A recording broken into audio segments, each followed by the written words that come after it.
What's good, YouTube? Quinn Wade back at it again.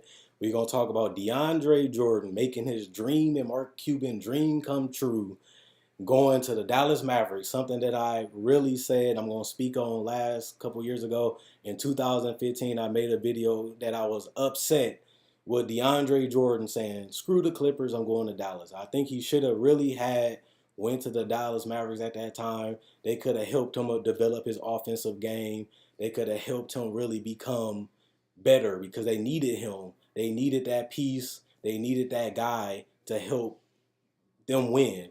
And he was still in the mid 20s. He still had more room. He wanted a bigger role. He wanted a bigger part of the offense, and the Mavericks was guaranteeing that they was going to give it to him. And he chose to say, "I'm going back to the Clippers." He ran away from the superstardom. He ran away from being a potential multiple-time All-Star with an offensive genius and Rick Carlisle and a team that desperately needed him to be a player that was going to be getting massive amount of playing time for them, and he decided to stay with Chris Paul and Blake Griffin. And now we hear 3 years later, watching DeAndre Jordan finally go back to Texas and potentially help them win, which I don't really know. I think this deal personally works for both sides. You giving $24 million to DeAndre Jordan at age 30, but it's only a 1 year deal. Best case scenario, he re-signs with them long term, and he can get 5 years from them. After he play out next season, they can offer him a max of 5 years at any number that he would like, and that he gets to go there and really see how it is to play and be wanted and be needed. They showed that last year, but obviously the Clippers was able to stray him away at the end of the day. And it's funny. People have fun with it. I didn't laugh. I didn't really like it. But honestly and truthfully, it was something that was interesting to watch. DeAndre Jordan potentially could have became a better player down the line if he would have went to Dallas. But I like this deal for both sides. You get DeAndre Jordan, you want to try him out, see what he is. You paying him $24 million. You got the cap space. You don't really have another guy that you really want to get besides DeMarcus Cousins coming off an injury. You know what you can get out of DeAndre. You know he's going to not whine or complain. He's going to go in there and do his job. He's going to rebound. He's going to play hard. He ain't the same player 3 years ago, but he's still a quality big, all-star caliber big. I personally not a big fan of DeAndre Jordan, and most of the people that know this channel knows that already. But you need somebody to anchor that inside. You need somebody to crash the boards. You need somebody to set the screens. Um, and on top of that, you have a guy like Dennis Smith Jr. that can run a pick and roll. You have the outside shooting with Dirk, with Harrison and Luka. Even though Harrison and Doncic ain't knockdown 3-point shooters, they're still a threat from the outside, and they can create off the dribble too, which adds another dynamic that they didn't have last year that can make this team even better and more harder to guard because of the multiple ball handlers and the guys that can shoot and create their own shot. Plus, you have a guy like Dirk that you have to stay in range because he still is somewhat of a knockdown shooter. He's still a threat on the court, and now he doesn't have to play the five. He doesn't have to crash the boards because DeAndre is one of the best offensive rebounders and one of the best rebounders in general. And now Dirk can stay a little bit more on that perimeter and not have to worry about the rebounds as much because you have a guy like DeAndre Jordan that's going to clean it up and protect the rim and rotate and even switch. And you don't have to worry about Dirk getting torched as much because DeAndre going to be switching on to a lot of people too. So at the end of the day, we definitely going to have to see how this works. The Dallas Mavericks is going into transition or rebuilding.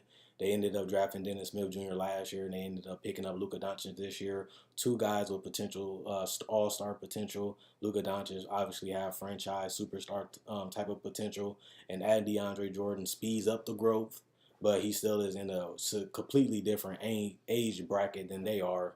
So I don't really see him staying here for the rest of his career, but he can really add a lot of value, especially for a 1 year deal. If he doesn't work out, Dallas don't have to commit no more money to him. If he does work out, they can extend him and give him the most money that they can offer him, and they can also give him the 5th year, regardless if he wants the max money or they want to give it to him. They can still offer a 5th year if they want to keep him around and if he likes there. So obviously, if you Dallas, you prefer a long-term commitment, but you also want the flexibility of trying to get a max free agent next year in the summertime. So this allows them to still retain DeAndre and potentially retain DeAndre while also freeing them up to get another guy possibly another max guy next year, while still getting the center that they need this year. So on hindsight, this is a deal that worked for both sides. Kind of like what Rondo did with Sacramento. I come here and see what I can do and get paid $10 million to do it. And I still get to put up my numbers and see if I fit. If not, I'm auditioning for another team, which he ended up going to another team anyway.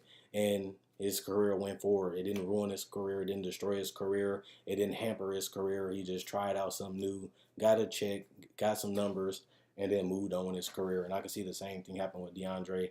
We could have had it. We could have made it work. Let's do it. And if it don't work, we both not long-term committed to each other. And on top of that, we still can get a max free agent next year and build around Doncic and Dennis Smith. And Harrison Barnes' contract will come up in 2020, I believe. So they have even more room when Harrison Barnes come off his max, to a certain extent max. And then they have cap space possibly to sign 2 max free agents, especially with Luka and Doncic and Dennis Smith still being on a rookie deal. That allows them to continue to get the max guys while still having good guys to still build around on cheap contracts that allows them to get maxes to the superstar players. If they don't develop into a franchise player, there's still pieces that people can see and maybe want to play with like DeAndre Jordan did this year. So I just like that it was mutual interest. I just like that it ended up happening. I just liked it that we finally get to see how DeAndre Jordan will look in a Rick Carlisle offense. We always compare guys like Nerlens Noel to Tyson Chandler, and DeAndre Jordan is a modern day Tyson Chandler. Tyson Chandler to me was a better rim protector. DeAndre is the better rebounder. And this is a new era. Like when Tyson Chandler was playing in the league, it was a completely different time when he was in the championship team than to DeAndre now. More switching, more ball movement, more perimeter shooting than it was back then. But that team was a perimeter-oriented team, but every team is like that nowadays. So DeAndre Jordan, his type of center is more phasing out. More of the centers are now being able to pass, post up, and shoot. He can't really do none of that besides rebound, set screens, and be in the right position.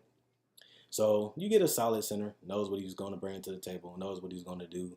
Put a lot of effort, put a lot of energy, do what's best for the team. Rick Carlisle is going to get the best out of this roster. They can compete for a 7th or 8th seed in the West if Dennis Smith continues to improve, and if Luka Doncic is as good as I and a lot of people believe he is. This could be a solid team. This could be a sneaky team that you might not want to play. You might say, hey, we had a couple games. We got to go against the Mavericks. That's the team that you say, we got to come to play because they're gonna go out there and try to out hustle you, out execute you, and have fun in the process. And that's something that is fun to watch as a basketball fan. I want to see it, and we finally get to see DeAndre in the Mavericks uniform and Mark Cuban. I met him. I seen him, and I get to see Luka Doncic and possibly Dennis Smith in summer league. If Dennis Smith continues to improve, this could be something special. They didn't really have it last year. Nerlens Noel really didn't work out.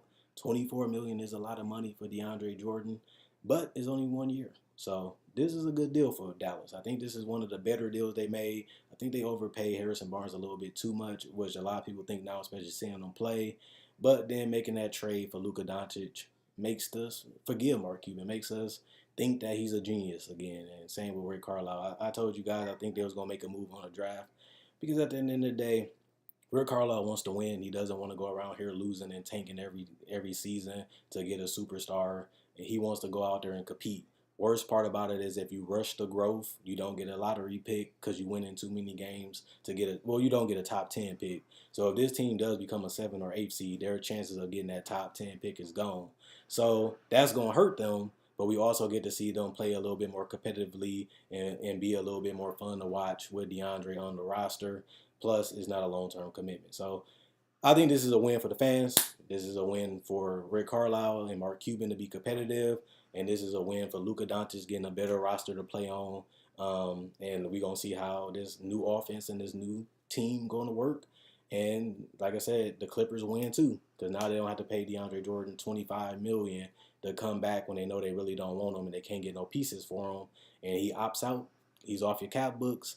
And now they can go in a different direction. So it's a win for the fans, win for the Clippers, win for the Mavericks, win for DeAndre, and win for Doncic and Dennis Smith and Harrison Barnes because they might have a chance of making the playoffs. And that's going to be good for their growth. but it's gonna hurt their long-term potential because they don't get that top 10 pick in the next couple years if they continue to win. But they is competitive, so I guess you gotta take the good with the bad, the pro and the con. Let me know what you guys think. Do you think this is a good pickup for the Dallas Mavericks? Do you think they're rushing greatness? Do you think they should have just continued to rebuild? Or you think that DeAndre on this type of deal you couldn't pass up? Or did you just want DeAndre on the Mavericks just to see would it work? Or do you just want to see him back in the playoffs? Or do you think at the end of the day you don't really care because DeAndre Jordan is not that big of a factor and he overrated? If you think any of those things, you're not crazy because they all could be possibly true and someone got truth to it. Check out my website, analysisplayground.com. Link will be in the description in the comment section below. Check out my Facebook page, analysisplayground.com. Link will be in the description in the comment section below. Like on Facebook to show support. Quinn Wade Basketball Analysis. I'm gone. And let me know what you guys think about the Mavericks signing DeAndre to this 1 year